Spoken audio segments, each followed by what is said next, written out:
have been reports that North Korea would also like to buy some number of Su-35s. As the Su-35s begin entering service in numbers, additional customers are likely to start lining up to buy the new fighter.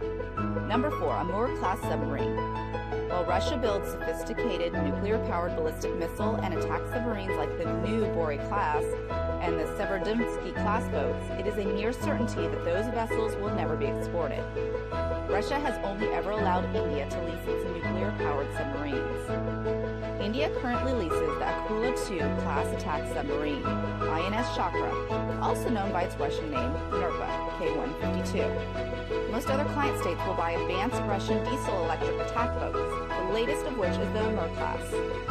Diesel-electric boats, though they lack the endurance of a nuclear-powered vessel, are extremely quiet and pose an extremely dangerous threat to surface warships. This is especially true in confined littoral waters close to shore.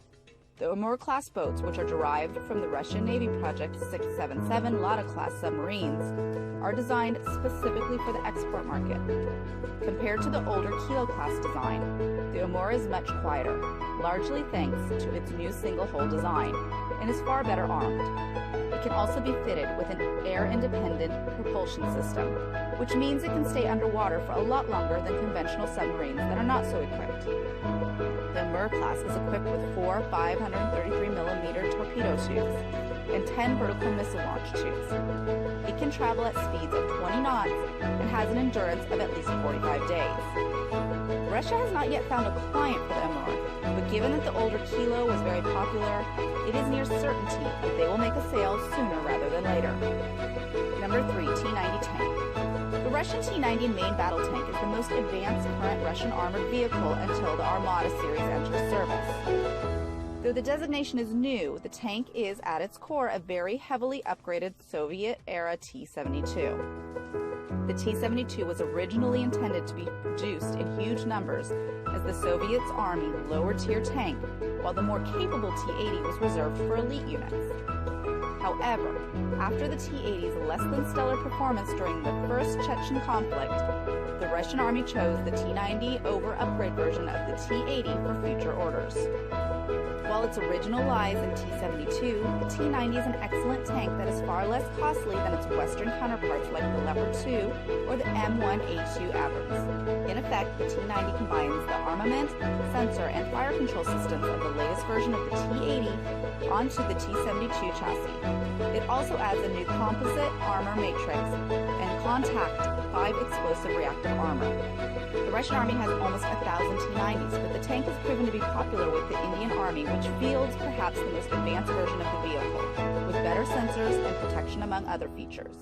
In addition to India, Algeria, Azerbaijan, Turkmenistan, and Uganda, they have purchased the T-90. They are also reported that Vietnam and other countries have expressed interest in the vehicle.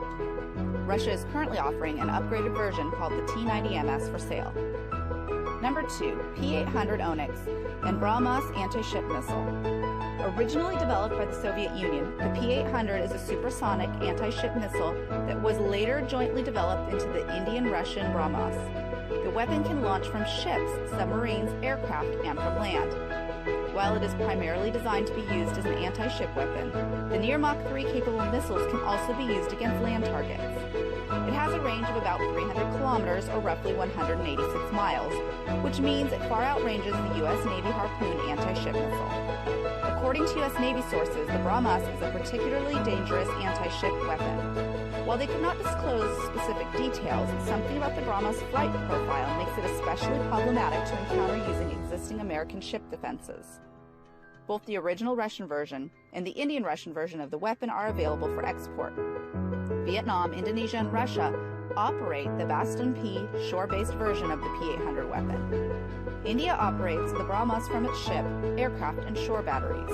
But Russia will likely install the weapon on board its new Admiral Gorshkov-class frigates. Meanwhile, a number of countries have expressed interest in purchasing the BrahMos, including Vietnam and Egypt. Number 1, Type 53-65 wake-homing torpedo. While anti-ship missiles get a lot of attention, submarine-launched torpedoes are arguably a much more dangerous threat to U.S. Navy surface warships. Perhaps the most dangerous torpedoes that the Navy might encounter are high-performance Russian-made wake-homing torpedoes. Wake-homing torpedoes have sensors that track the churn in the water as a ship passes through and homes in on turbulence following a snake-like pattern. Wake-homing torpedoes have long decks the Navy because the weapons ignore countermeasures, like the Navy's Nixie decoy, and attack the ship directly. Further, the weapons are believed to have a very high probability of kill, which means they pose a deadly threat. The only real counter to the wake-homing torpedo problem is to develop an anti-torpedo torpedo, ATT. The Navy has deployed a prototype on board the carrier USS George H.W. Bush, but it's not clear how effective the new ATTs are. Russia has exported wake-homing torpedoes. China is known to have bought some, but it is not clear how many other countries have purchased such weapons. Thank you so much for watching. If you enjoyed the video, please let me know by clicking on the like button, and do share, write a comment, and don't forget to subscribe so that you can catch up with my next video.